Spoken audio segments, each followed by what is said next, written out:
جعانين يا ماما، جعانين مش قادرين نعمل ايه.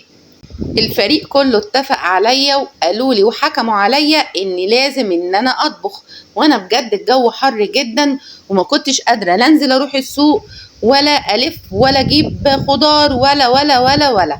قرروا ان هم عايزين طبيخ. رحت عملت ايه؟ اتصلت طبعا بالسوبر ماركت ورحت جايبه بقى زي ما انتوا شايفين كده. جبت لهم شويه قالوا لي عايزين بسله وشويه قالوا لي عايزين ملوخيه. جهزت طبعا الحاجات وطلبت من الماركت وجبت البسله وجبت الملوخيه، وطبعا عندي الشعريه وعندي الرز، وكان عندي طماطم في التلاجة وعلبه الصلصه الجامده اللي انتوا شايفينها دي. وقلت يا دي الحر، بس هنعمل ايه؟ لازم طبعا ادخل المطبخ ولازم اعمل لهم اللي نفسهم فيه. طبعا انا طلع عيني في اليوم ده حرفيا، بس مش مشكله، كله يهون. هنبتدي دلوقتي مع بعض. طبعا اكيد اتصلت بتاع الفراخ وجبت الفرخه الجامده اللي انتوا شفتوها دي، ورحت مقطعه البصل كده زي ما انتوا شايفينه قطع صغيره، وجبت طاسه امي الله يرحمها. ورحت مجهزه فيها البصل وشوحته بمعلقه سمنه او زبده فلاحي. وطبعا بعد ما نضفت الفراخ وقطعتها بالشكل ده، رحت حطيتها على البصل بالشكل ده، وابتدي بقى شوحيها حلو جدا وقلبيها شويه على اليمين وشويه على الشمال على نار عاليه كده، ورشه فلفل اسود وشويه ملح بسيط. وطبعا عايزه اقول لكم ان الطريقه دي تحفه لما تدي صدمه للفرخه قبل ما تبتدي ان انت تطبخيها. بجد الاكله النهارده بتاعتنا جامده، وما تنسيش تحطوا لايك. اللايك يا جماعه، اللايك ده بجد بيشجعني ان دايما ان انا اعمل لكم فيديوهات تعجبكم. طبعا اللي انتوا شفتوها دي ما تنسيش التكايه الحلوه ان انت تحطي رشه زعتر.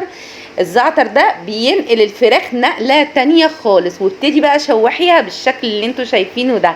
ولا اجدع شيف بيعمل اكل زي ما انتوا شايفين. دي حركاتي بقى وتكاتي، قلبتها على اليمين وقلبتها على الشمال واستنوني. وطبعا انا جبت دلوقتي حله الضغط الحلوه اللي انتوا شايفينها دي، حطيت نصها ميه طبعا لغايه العلامه. يا جماعه ما تنسيش اللي عندها حله ضغط تبقى فاهمه الكلام ده كويس. وابتديت ان انا احط فيها الفرخه، وحطي بقى توابلك الحلوه وورق لوري وشويه فلفل اسود والبصلايه اللي انا هقطعها دلوقتي دي. وما تنسيش القلب الجميل ده، القلب هو انا انساه، حطيته برده مع الفرخه. وقطعت البصله مكعبات بالشكل ده. وهنبتدي ان احنا نقفل حله الضغط ونخلي بقى الفرخة تعيش مع نفسها لغاية لما تطلع معانا جوسي وتبقى حلوة جدا.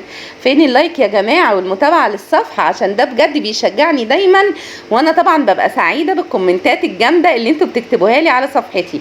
من ناحية تانية بقى هنبتدي نعمل بالبصل. طبعا بعد ما البصل اتشوح بريحة وطعم الفراخ، هنبتدي نجيب حله صغيره كده معانا او الحله اللي انت هتبتدي تطبخي فيها. وفتحت بقى كيس البسله، يعني انا جايبه بسله بالجزر تحفه يا جماعه، بجد جميله جدا.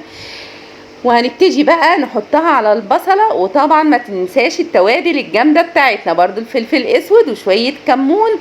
حابه تحطي فص توم طبعا هيبقى تحفه. وهتبتدي بقى تقلبيها حلوه جدا. وهنا بقى التكايه طبعا مكعب مرقه، وقلبي قلبي قلبي. وهنبتدي نجهز معانا الصلصه طبعا بتاعه البسله. بجد الاكله النهارده جامده جدا، تابعيني لاخر الفيديو بجد مش هتندمي. وحطيت معلقتين صلصه بجانب ان طبعا اكيد هتكوني ضربه في الخلاط عصير الطماطم.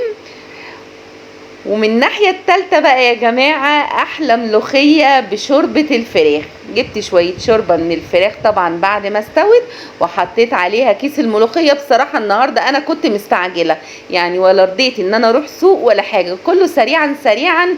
بس بجد اكلة وهم. هي في الحر بس طلبهم هعمل ايه؟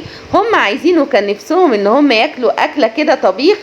لاني بصراحة كنت الفترة اللي فاتت على طول بعمل لهم بقى نواشف، يعني جلاش، اعمل لهم رقاق، اعمل لهم مكرونة بشاميل. هم طلبوا النهاردة طبيخ.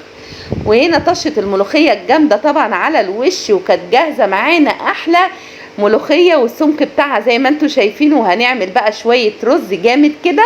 حمرت الشعرية وطبعا كنت غاسلة الرز، وقلبي قلبي قلبي.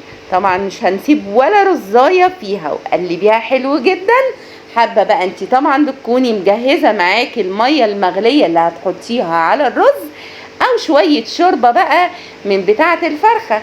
يا حلاوه يا حلاوه على كده. انا هنا بصراحه حطيت شويه من شوربه الفرخه، وهنا الميه المغليه حطيتها.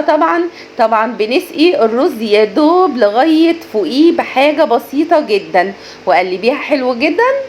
حابه تحطي نص مكعب ماجي برضو هيديله طعم تحفه يا جماعه. انا بستنى تعليقاتكم، ونصلي على الحبيب المصطفى صلى الله عليه وسلم. وقلبيها حلو جدا، ونبتدي بقى نغطي الرز لغايه لما يخش في السوى، وبعد كده نبتدي نهدي عليه النار. اوعي على طول ان انتي تنسيه، يا دوب بس يشرب ميته، وبعد كده تقومي مهديه عليه النار عشان يستوي مع نفسه.